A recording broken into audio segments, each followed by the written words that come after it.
Ok, salve. A gente vai agora para a continuação da aula do segundo roteiro de estudos de geometria euclidiana. Tá? A gente vai continuar da onde parou a última aula, que foi uma transmissão ao vivo. Essa aula é gravada em virtude de uma coincidência de um feriado quando seria a nossa aula 5. Então, bora lá. Eu vou tocar a abertura e a gente já começa na transmissão.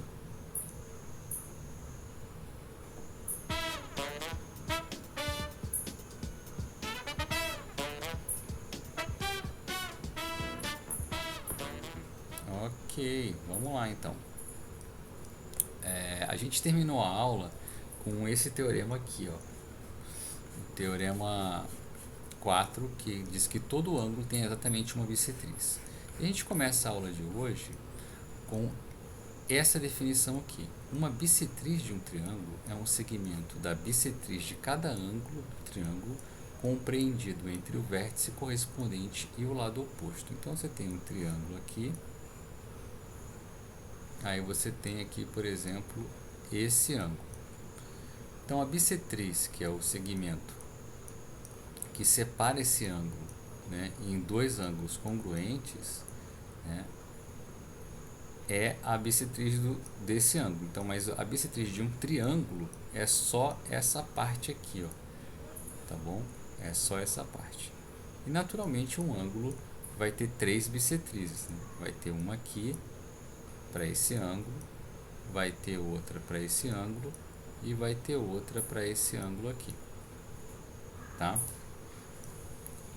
Perdão, a bissetriz ela não pode passar daqui, ó. É o segmento da bissetriz, né, da semirreta bissetriz, e para onde encontra o lado oposto. Ok, então estabelecida essa definição de bissetriz de um triângulo, a gente vai fazer um outro caso de congruência de triângulos, que é o caso ALA, ângulo, lado, ângulo. A gente tem, o primeiro caso é um postulado, é o lado, ângulo, lado, tá? Então a gente vai fazer agora o ALA, ângulo, lado, ângulo.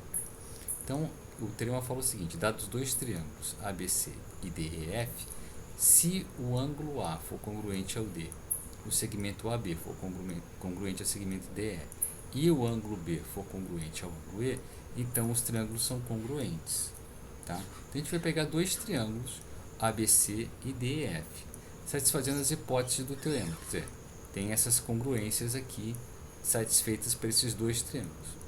Esses desenhos são a título de ilustração. Quer dizer, tem um triângulo, né, com essa configuração. Esse ângulo, né, ele é congruente a esse, né, esse é congruente a esse e esse lado é congruente a esse. É só a título de ilustração, né? Ok, então essa é a hipótese do teorema. Então a gente vai considerar F' um ponto da semirreta DF, então tem a semirreta DF, tal que a distância de DF' é igual à distância de AC, tá? Repara que aqui na minha ilustração é o seguinte: na minha ilustração eu botei o F' dentro do segmento DF, mas nada me impede que o F' desce aqui, ó, tá? E aí esse meu tracejado ia ser esse aqui, né? Tudo que eu peço é que F' seja, né, um ponto da semirreta DF, tá? Que esteja localizado à mesma distância que o segmento AC. Então eu pego essa distância aqui e transporto para cá, tá? Então digamos que o F' não caia em cima do F, porque se o F' cair em cima do F, né? Se o F' cair em cima do F, significa o quê? Significa que o DF significa que o DF é congruente ao AC. E aí eu vou ter lado, ângulo, lado, lado, ângulo, lado. E aí a congruência já está definida. Então eu vou supor por um momento que não bata, né? Vou mostrar que depois tem que bater. Então meu F' pode sair aqui ou aqui. Ok. Vamos comparar então os triângulos ABC e DEF'. Eu vou apagar para não ficar muito carregado, né? Imaginando que o meu F' caiu aqui, tá bom? Ok. tudo bem. Imaginando não, assim, meu F' não é tudo que eu tenho, meu F' não é F, tá? Essa imagem é só para ilustrar. Ele pode estar aqui ou pode estar para frente, tanto faz. Então vamos comparar os triângulos ABC e DEF', DEF'. O AB é congruente ao DE, então o AB é congruente ao DE. O A é congruente ao D, então o A é congruente ao D. Então aqui tá, até aqui tudo bem. Agora o AC é congruente ao DF'. Tá aqui, ó. Tá? Então, o triângulo ABC e o triângulo DEF', eles são congruentes pelo caso lado, ângulo, lado, que é o postulado 12. Tá? Então, pelo postulado 12, esses triângulos aqui, o ABC e o DEF', são congruentes. Tá? Consequentemente, esse ângulo aqui, ó, esse ângulo aqui, né, o DEF' é o mesmo que o ABC, por causa da congruência. Então tá aqui, ó, ABC, DEF'. Tá? Da hipótese, a gente tem que o ABC, que é o ângulo B, é congruente ao DEF, ou seja, esse ângulo DEF' é congruente ao DEF. Tá? Tá aqui, ó, né? Congruente ao DEF. Então, pelo postulado da construção do ângulo, se eles são congruentes, então essa a semirreta EF e a semirreta EF' coincidem. Tá? Então, o EF e o EF' são o mesmo. Tá? Agora, o F e o F' tem que ser o mesmo ponto. Tá? Uma vez que essa semirreta aqui é idêntica a essa, né? Então o teu F na verdade pode estar aqui ou pode estar aqui, o teu F', perdão. O F' pode estar aqui ou está aqui, mas na verdade ele não está, porque ele está aqui nesse segmento aqui, ó. Tá? Por ser a mesma semirreta, ele está aqui ou aqui. Mas tem um lance que é o seguinte: esse comprimento AC é o mesmo que o DF, né? O DF' é o DF' é o mesmo, né? DF' é a mesma medida que o AC. Tá ok? Então, necessariamente, o E e o F são iguais pelo teorema da localização de pontos, o teorema do roteiro 1. Quer dizer, só existe um único ponto que está localizado aqui, tá?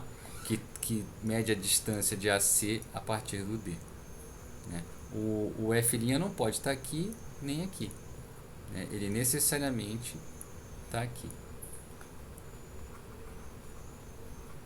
E com isso a gente prova o quê? A gente prova que o triângulo ABC é congruente ao DEF, né? Porque na verdade o DEF é congruente ao DEF' por conta dessa construção do ângulo, desse ângulo aqui, né? Esse ângulo aqui é o mesmo que o DEF, né? DEF' é o mesmo ângulo, então pelo teorema da construção do ângulo, essas semirretas são iguais, coincidem. Agora, o F tem que coincidir com F', porque ele está localizado a uma distância AC, tá? Né? Do ponto D, tanto F' quanto F, então tem essa mesma distância aqui. E aí a gente encerra esse teorema. Ok. Bora lá então para um próximo caso de congruência de triângulos, que é o caso LLL. A gente já tem o ALA, o LAU e agora o LLL, lado, lado, lado, né? Aqui na verdade não é D, é C. Se dois triângulos têm três pares de lados correspondentes congruentes, então eles são triângulos congruentes. Bora lá para a demonstração. Então a gente vai considerar dois triângulos, ABC e DEF, tais que os lados respectivos, né, AB, DE, BC, AD congruente a DE, BC congruente a F e o CA congruente a FD. Vou fazer um desenho só para a gente poder ter aí uma ideia um pouco melhor do que como que a gente vai fazer isso aqui. Então, originalmente eu tenho um triângulo ABC, um triângulo DEF com essa configuração de congruência. Esse lado é congruente a esse lado é congruente a esse e esse lado é congruente a esse. Eu quero concluir então a congruência dos triângulos, né? Então, bora lá fazer uma construção auxiliar. Tá? No semiplano determinado por BC, né, e que não contém o ponto A, então eu tenho aqui o BC determina dois semiplanos, um contém o A, o outro não. Vamos considerar uma semirreta de origem em B, formando com BC um ângulo congruente ao DEF. Então, eu vou pegar o DEF, aqui esse ângulo, aqui, vou trocar de cor. Vou pegar esse ângulo aqui e vou replicar ele aqui, tá? Então, vou ter uma semirreta, né, formando com BC um ângulo congruente a DEF. Então, aqui, vou botar o mesmo ângulo aqui. Então, vamos escolher sobre ela um ponto D', tal que a distância de B até D' seja a mesma que a distância de DE. Então, vou aqui botar esse ponto aqui na semirreta, tá? Que vai ter a mesma distância. Já está aqui o tracinho aqui que indica isso. Tá?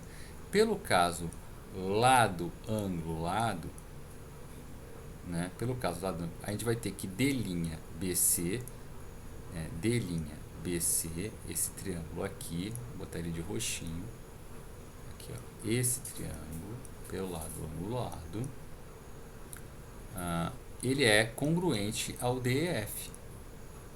Tá? Falta mostrar agora, né, que esse D' BC é congruente a ABC.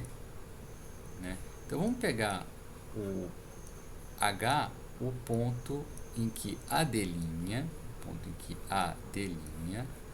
corta BC. Então, como está em lados opostos, né, semiplanos opostos, então o AD' corta a reta BC necessariamente e corta em um ponto que eu chamei de H. Tá? Esse H ele assume algumas configurações. Tá? Primeira configuração, ele pode ser que ele esteja entre B e C e pode ser que não. Tá? Então vamos lidar com o caso de que ele está entre B e C, né? Como na figura aqui. Tá? Então ele está entre B e C. Do teorema do triângulo isósceles, né, do teorema do triângulo isósceles, aplicado a BDA' e CAD', BD'A, BD'A, tá, isso, ó, tem esse triângulo isósceles aqui, ó, BD'A, né, e CAD', então tem isósceles, isso, tem isósceles para cá e para cá, então tem isósceles aqui, tá vendo? E tem isósceles aqui. Então aplico o triângulo do triângulo isósceles no ABD' e no ACD'. Então, aplicando respectivamente, a gente vai ter que o BAD' é congruente ao BD'A. Então, BAD', então esse ângulo, então vamos tirar um pouco aqui, ó. Então, o BAD',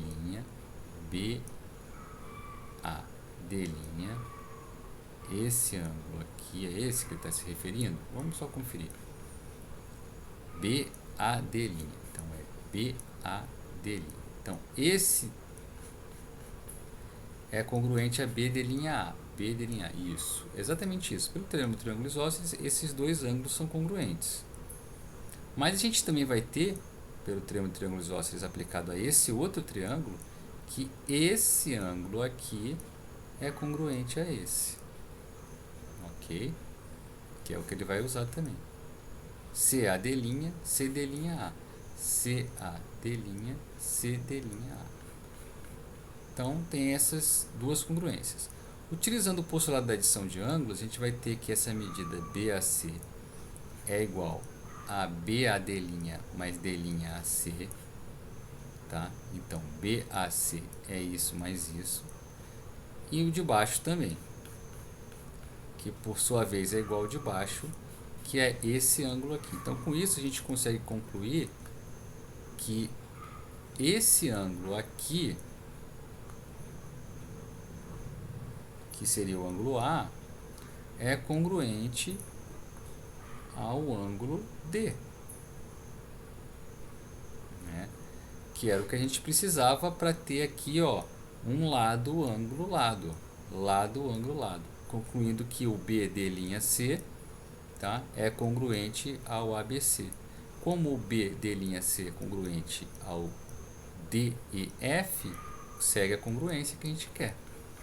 Tá bom? Aqui, ó, pelo casual, segue isso aqui, ó, ABC, D', ABC. E aí se encerra, tá? Agora, tem o caso em que o B não está entre H e C. A figura que está aqui embaixo ilustra isso.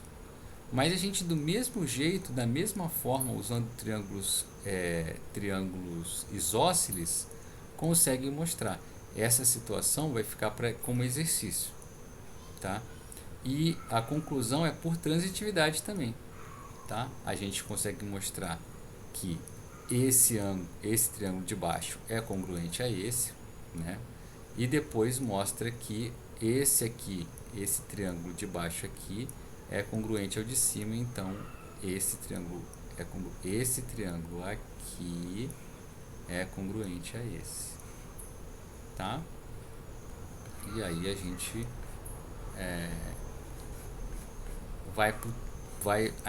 ainda tem um terceiro caso, né? A gente tem o segundo caso, que é quando o B está entre H e C, e tem um terceiro caso, que é quando eles batem, né? Exatamente o H dá igual ao B, né?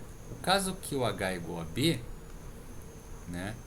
A gente vai ter o seguinte, a gente vai ter que A, B, D' são colineares, né? A, B e D' são colineares, até conforme essa figura aqui, ó. Nesse caso, o ângulo A é congruente ao ângulo D' pelo teorema do triângulo isósceles, tá? Essa construção vai produzir um triângulo isósceles.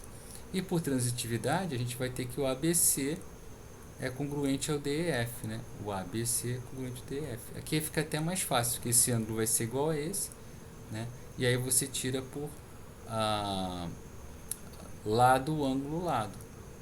A congruência desse cara com esse, tá? Lado, ângulo, lado. E aí fechou, né? O H igual a C ou o C entre BH é muito parecido, tá? E fica como exercício, tá bom? Então são as três configurações aqui que a gente tem, né? Aqui usando o raciocínio é bem parecido, né? Nesse caso aqui tem uma simplificação, tá? Tem uma simplificação pelo fato do B ser igual ao H. E aí esses caras são colineares, e aí você consegue encaixar esse ângulo aqui, ó, igual a esse, né? E aí você já tem então que pelo triângulos isósceles, né, AB, D' são colineares, aqui está na figura. Aí eu quero concluir que esses caras aqui, né, que o ângulo A congruente a D', e aí eu tenho o que? Por transitividade, eu tenho... Peraí. Esse cara aqui. Sim, eu já tenho isso aqui já. Eu já tenho isso aqui.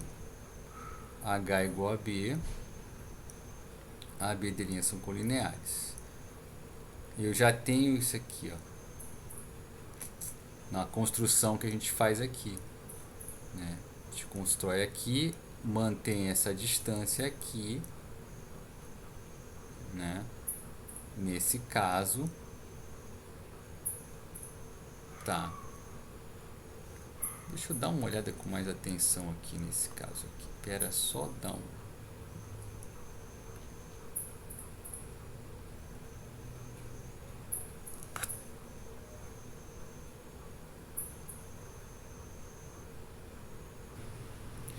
Ok, fiz aqui um silencinho, né? Um pequeno silêncio aqui para entender essa passagem. E aí eu voltei aqui e dei uma boa olhada. A gente tem que lembrar que a gente constrói esse triângulo aqui embaixo, né? De forma que ele é congruente a esse aqui, né? Usa esse ângulo aqui, ó, para mudar aqui, ó, né? E a gente conclui essa congruência. E de fato, então, com essa congruência desse triângulo aqui embaixo com esse daqui, a gente tem que esse lado é igual a esse. Aí, diretamente do triângulo isósceles, não precisa usar ele duas vezes e quebrar nas medidas como a gente tinha usado anteriormente. Então, diretamente desse teorema do triângulo isósceles, a gente vai ter que esse ângulo aqui é congruente a esse, né? Aqui. E aí disso segue que pelo lado ângulo lado que BD' C é congruente a ABC. Aí a gente já conclui que ABC é congruente a DEF, né? É bem tranquilo. Só que quando deu o que o H é igual a B, né? Eu estava esquecendo dessa situação aqui, ó. Esse ângulo aqui, ó, ele é construído para ser igual a esse, para a gente poder ter o ângulo lado e concluir então que o BD' é congruente ao DEF, né? Faltando apenas a congruência desse D'BC com ABC, que a gente obtém aqui embaixo, tá? E aí os outros dois casos, né, que pode acontecer do que? Do H ser igual a C ou do H tá para lá do C, né? Deixar o C entre o B e o H. Pode acontecer. Assim como aconteceu a configuração do H tá para cá, ó, duas configurações. O H tá entre o B e C. O H pode estar aqui, ó, deixando o B no meio. O H pode dar igual ao B. E também pode acontecer do H cair para lá do C ou ser igual a C. E aí a construção é exatamente a mesma, né? É a mesma ideia que a gente usa. A gente segue adiante, então, para o teorema 7. Tá? Por um ponto de uma reta dada, passa uma única perpendicular a essa reta. Então, dado um ponto de uma reta, tem uma única perpendicular. Vamos para esse teorema, então. Vamos considerar, então, uma reta R e o ponto P nesta reta R. Tem um desenho aqui para ajudar a construção. Então a gente vai fazer esse teorema na forma clássica. É um teorema de existência e unicidade, né? Por um ponto de uma reta dada, passa uma única reta perpendicular. Então a gente vai mostrar que existe essa reta perpendicular e que ela é única. Então vamos considerar, vamos dar nome para esses elementos que a gente vai trabalhar. Vamos considerar uma reta R e um ponto P nesta reta, tá? Então tem aqui uma reta R e um ponto P. Perfeito. Vamos ter que construir uma reta, né, perpendicular. Então, para a existência, vamos pegar H, um dos semiplanos que contém R como origem, e seja X um ponto de R diferente de P, distinto de P. Então eu peguei um ponto X qualquer. Esse ponto pode estar aqui, esse ponto pode estar para lá, ele só não pode estar aqui em cima do P. Pelo postulado da construção do ângulo, vai existir um ponto Y em H, tá?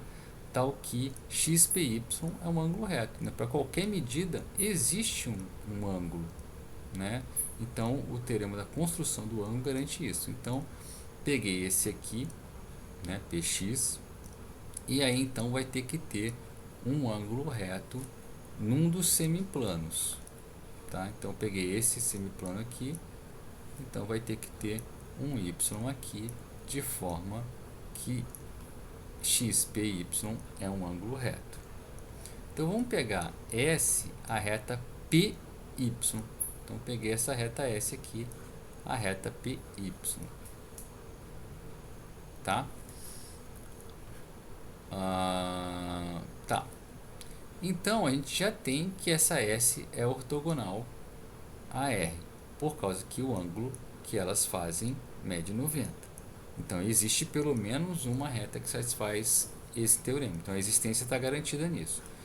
Vamos supor, então, que existam duas retas, S1 e S2, passando pelo ponto P e perpendiculares a R, né? Que vão conter um Y1 e um Y2, ambos no mesmo semiplano. Essa construção levou a duas retas ortogonais. Essas retas S1 e S2, elas vão conter as semirretas PY1 e PY2, né, que estão no mesmo semiplano H, que tem R como origem, né? E pela definição de retas perpendiculares, a gente vai ter que ambas medem 90. XPY1 mede 90 e XPY2 mede 90. Mas o postulado da construção do ângulo vai dizer para a gente que só tem uma semirreta PY com Y e H, tal que a medida de XPY é 90. Aí está a unicidade pela unicidade do postulado da construção do ângulo, né? Então tem uma única reta P perpendicular, passando por P perpendicular a R. E quando a gente constrói essa reta aqui, o postulado da construção do ângulo já garante essa unicidade, tá? Pela medida do ângulo, tá? E aí encerra a demonstração, tá? Vamos para uma definição aqui embaixo, né? Definição 19. Uma mediatriz de um segmento é a reta perpendicular ao segmento que contém seu ponto médio. Então eu tenho um segmento, né? Aí o segmento AB, ele tem um ponto médio, a gente existe um único ponto médio, e a gente já provou que por um ponto passa uma única perpendicular. Essa perpendicular aqui, que passa pelo ponto médio, é chamada de mediatriz. Tá? Vamos lá para um teorema aqui que caracteriza, né, a mediatriz. A mediatriz de um segmento é o conjunto dos pontos que equidistam das extremidades do segmento. Tá? Então a gente tem uma definição para mediatriz, que é a reta perpendicular, né, com um ângulo medindo 90, tá? Passando pelo ponto médio. Mas, por outro lado, é a mesma reta dos pontos que distam a mesma coisa do A e do B. Então a gente vai ter que mostrar que todo ponto da mediatriz tem essa característica e os pontos que têm essa característica estão na mediatriz. Então, bora lá. Né? Ok. Então, vamos pegar B, um segmento com um ponto médio M. Né? Então, vamos pegar S, a mediatriz de AB, e P, um ponto pertencente a ela. A gente vai dividir essa demonstração em duas etapas. Né? Usualmente, a gente chama de ida, né? Se um ponto P está na mediatriz do segmento, né? Então a distância de A até P é igual à distância de B até P. E a volta é que se um ponto P equidista das extremidades do segmento, então esse P está na mediatriz do segmento. Bora lá então para ida, né? Então a minha hipótese qual é na ida? A minha hipótese é que a AS é uma mediatriz, tá? Então eu quero mostrar que qualquer ponto da mediatriz é equidista das extremidades. Então bora lá. Ok. Então o que eu tenho aqui? Se o P, né, pertence ao segmento, acabou, né? O P é o ponto médio, né? E portanto é imediato que ele é equidista das extremidades. Então vamos admitir que ele não está no segmento, né? Então ele está aqui para cima ou pode estar para baixo, tanto faz. Então se o P não está no segmento, então o PM é congruente ao PM, o MA é congruente ao MB porque é ponto médio. E o PMA é o mesmo ângulo que o PMB, porque ambos medem 90, tá? Conforme PMA é o mesmo que PMB. Pelo postulado lado, ângulo, lado, né? Então, pelo postulado lado, ângulo, lado, né? A gente tem que esses dois triângulos são congruentes, ou seja, esse lado PA mede o mesmo que o PB. E a gente conclui então isso aqui, tá? Então provamos. Vamos provar a volta, né? Então em qualquer situação P equidista de AB, ele num segmento ou não. Então P agora é um ponto equidistante de A e B, né? Se o P está no segmento, então P é o ponto médio, então ele está na mediatriz, que a mediatriz ela tem origem no ponto médio. Então esse caso é o caso trivial. Vamos olhar agora para quando o P não está no segmento. Então vamos pegar S', a reta que passa por P e M, né? Tem uma figura aqui que ilustra essa situação. A reta que passa por P e M, tá? Agora, PM é congruente a PM, ok? MA é congruente a MB, MA é congruente a MB, porque é ponto médio, né? Tá? E PA é congruente a PB, por hipótese, né? Porque é um ponto que é equidista. Então eu tenho essa situação aqui, ó. Esse congruente a esse congruente a esse. E esse também é congruente a esse mesmo. Então, pelo caso LLL, lado, lado, lado, o triângulo PMB e o triângulo PMA são congruentes. Ora, se eles são congruentes, esses dois ângulos aqui são congruentes, tá? E aí, olha a conclusão aqui, ó, né? Ok, esses triângulos são congruentes, tá aqui, né? Então PMA e PMB formam um par linear.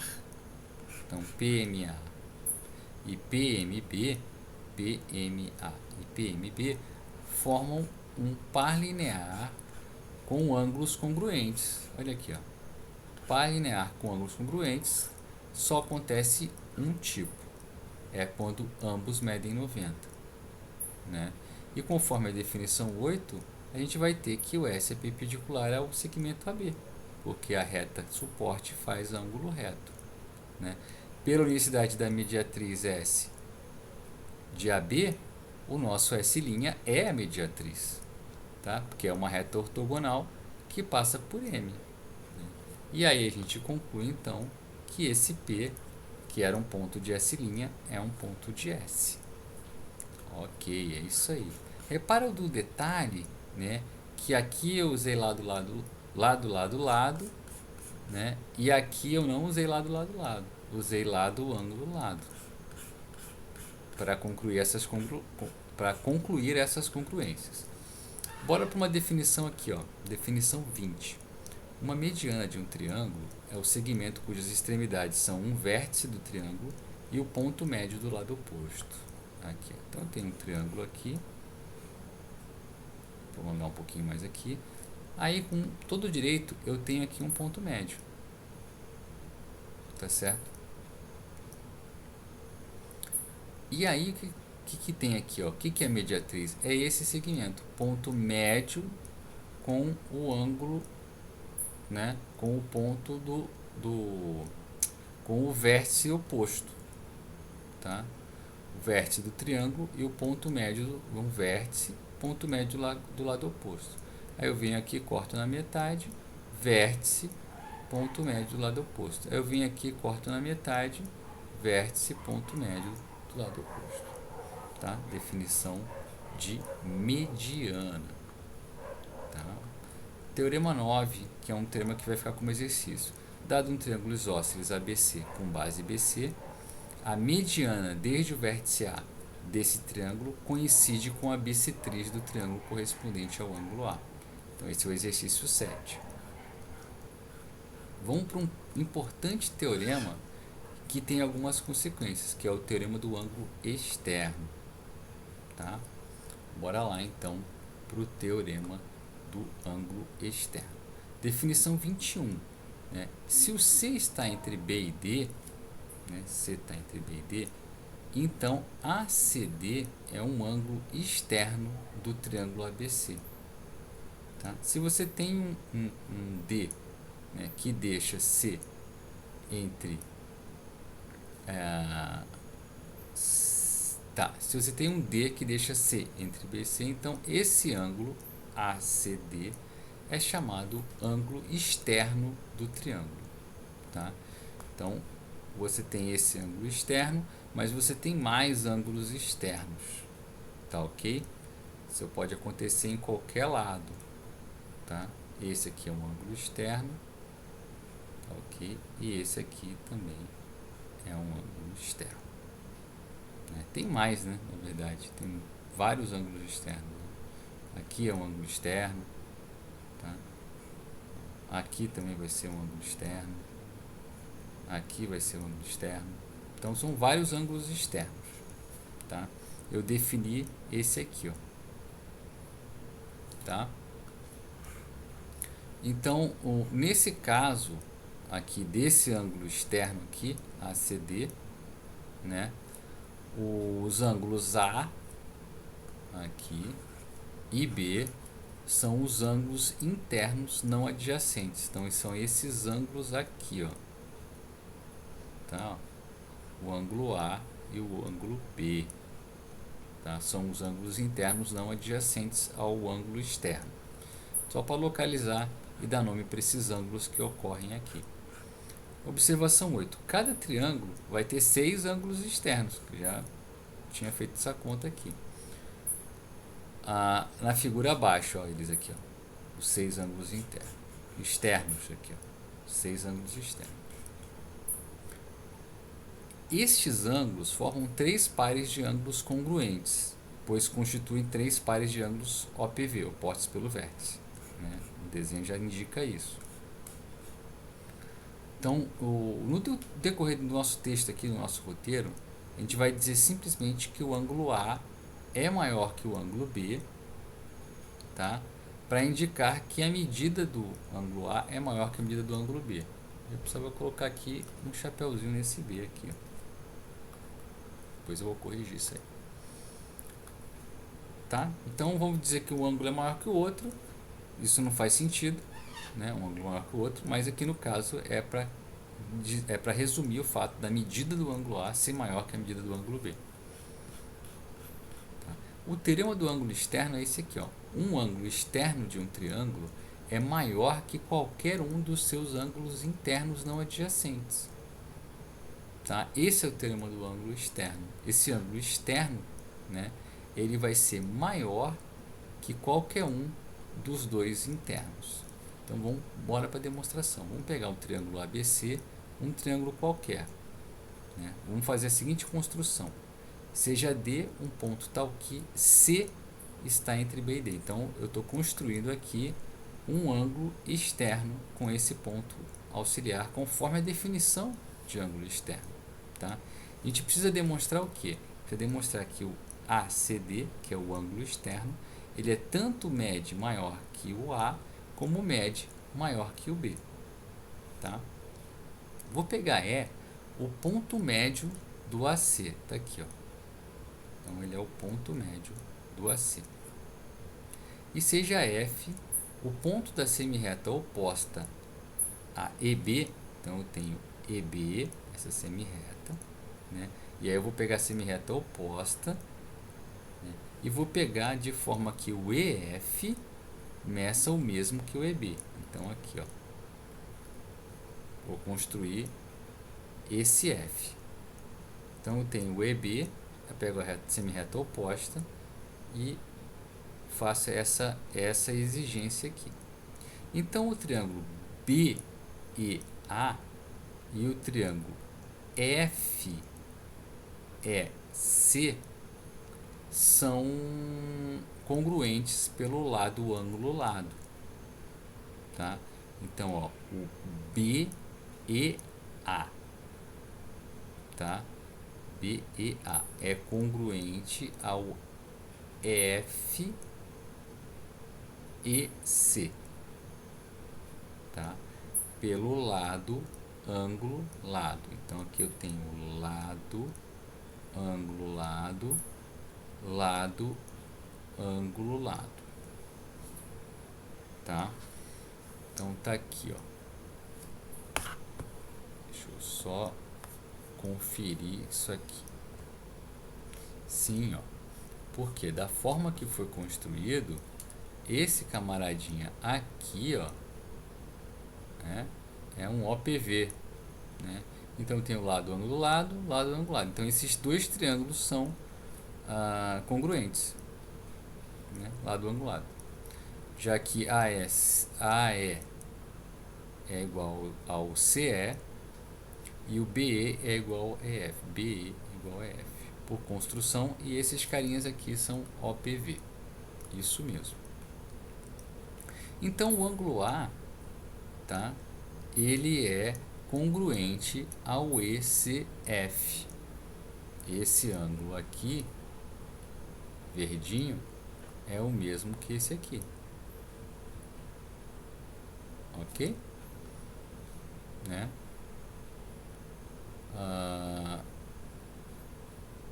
Ok. Até aqui tudo bem. Então F é ponto interior do ângulo ACD. O F é ponto interior do ângulo ACD, que é o ângulo externo, né? Então, pelo postulado da adição de ângulos aplicado ao ACD, ACF, ACD, ACF, né, e FCD, então o que a gente tem? Postulado da adição de ângulos vai dizer para a gente que esse ângulo, né, DCF mais o ângulo ACF somados, né, vai ter a medida, né, essas medidas somadas vão ser o triângulo ACD. Ou seja, né, a gente tem que o ACD é maior que o A, pelo postulado da adição de ângulos. E de uma forma semelhante, a gente consegue mostrar que o B também, né, não vai poder ser maior que o ACD, tá? Faz uma construção semelhante, né? Você na verdade vai usar que onde está o B, né, e localizar ele ali, tá? Então fica aqui a demonstração encerrada. Como consequência, a gente tem o seguinte: se um triângulo tem um ângulo reto, então seus dois ângulos são agudos, né? Vamos ver a demonstração desse resultado. Então vamos considerar o triângulo ABC reto em B, né? O ponto D com B entre C e D, né? E a gente vai observar o seguinte: a gente vai observar que DBA, esse ângulo aqui, e ABC formam um par linear, né? Portanto, ambos são retos, né? Pelo teorema anterior, a medida do ABD é maior que a medida do C. A medida do ABD é maior que a medida do C, né? Aqui, ó.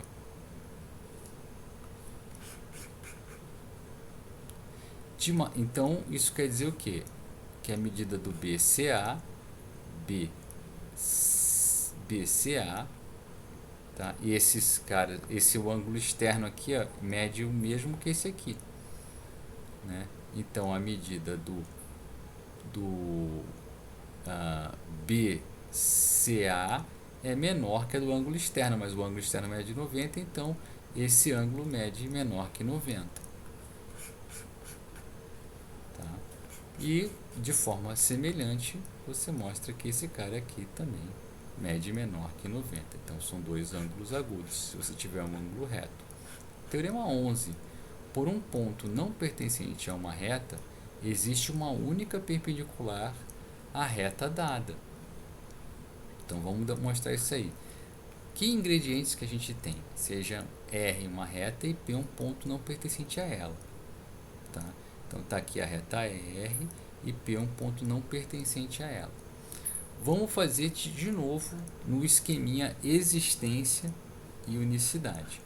Então vamos construir por P uma reta perpendicular à reta R. Sejam Q e R dois pontos distintos quaisquer de R. Então vou pegar Q e R nessa reta, dois pontos quaisquer. Né? Se PQ ou PR for perpendicular a R, não há o que fazer. Se PQ ou PR for perpendicular, acabou. Já tem uma reta perpendicular passando por R. Tá, ok? Então vamos assumir que isso não ocorre. Então vamos pegar o semiplano determinado por R que não contém P. E se não, vou pegar no semiplano determinado por R que não contém P uma semirreta com origem no ponto Q, formando com QR um ângulo congruente ao PQR. Então o que a gente pegou aqui? Essa reta aqui determina dois semiplanos. Tá? No semiplano oposto, tá? Eu vou pegar uma semirreta, tá? Que vai ter a mesma medida que esse ângulo aqui, tá? E aí vai bater aonde? Vai bater aqui no T, Aí eu vou pegar essa medida aqui e transportar para cá, e vou ficar com T. Tá? Então vou pegar essa semirreta que existe, que eu construí a partir deste ângulo. Então tem uma semirreta aqui que vai descendo. E aí nessa semirreta o ponto T é o ponto que tem a mesma distância que PQ. E aí eu marco aqui a mesma distância aqui. Beleza, então a gente está aqui, tá? O triângulo QTP assim determinado, QTP assim determinado, é isósceles com base PT. Tranquilo, né? É mesmo isósceles com base PT. Sendo QR a bissetriz do ângulo TPQ, sendo QR a bissetriz do ângulo PQT. Bissetriz do ângulo TQP. TQP. Sim, foi construída com bissetriz, divide em dois lados congruentes.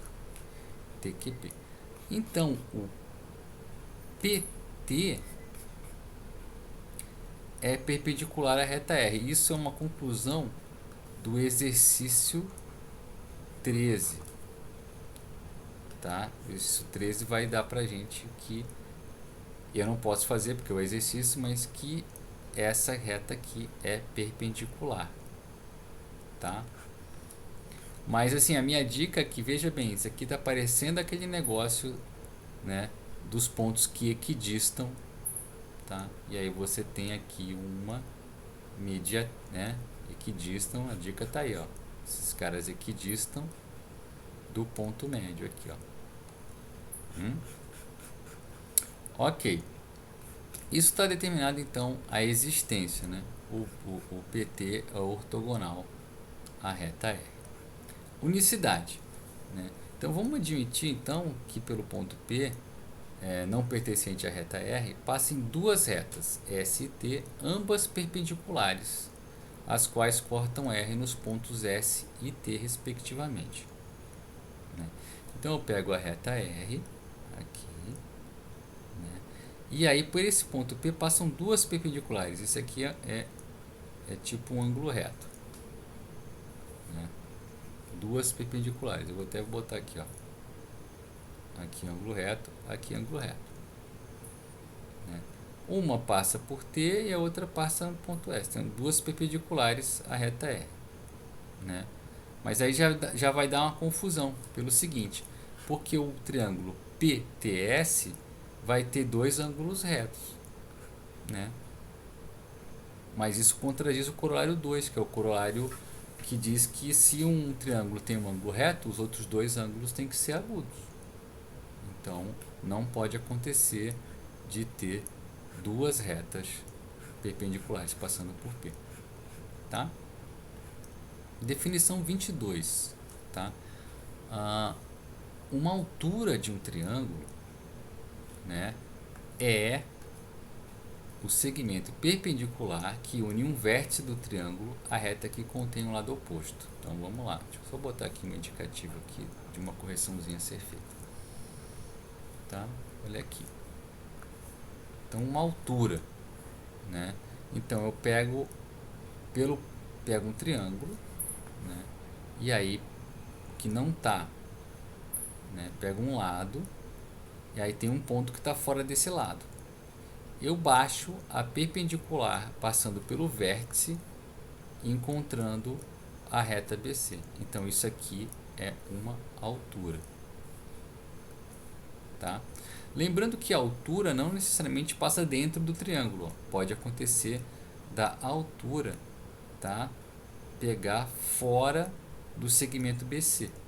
Tá? Não tem problema, que a figura 1 é uma altura que o ponto H, né, tá entre B e C, e aqui é uma altura onde o ponto B está entre H e C. Pode até ser para o outro lado também, tá? Aqui, ó. Pode até ser para o outro lado, e aí o ponto H poderia ser aqui, tá? Sem problema. Na figura 1, AH é a altura desde A a BC, né, ou altura relativa ao lado BC, né?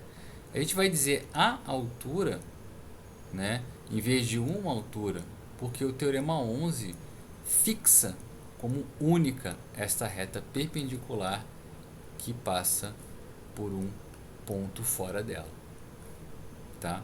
Aqui perpendicular, ok?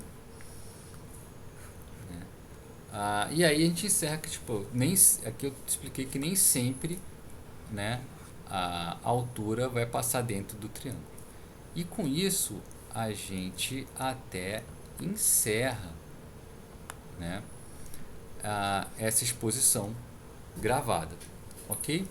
Eu espero que tenha sido útil, espero que ajude a resolver os exercícios, e a próxima aula a gente esclarece qualquer dúvida remanescente, né, dessa gravação ou que surgiu no seu estudo. Obrigado pela paciência, até a próxima, tocar a abertura que também é a saída. Até mais.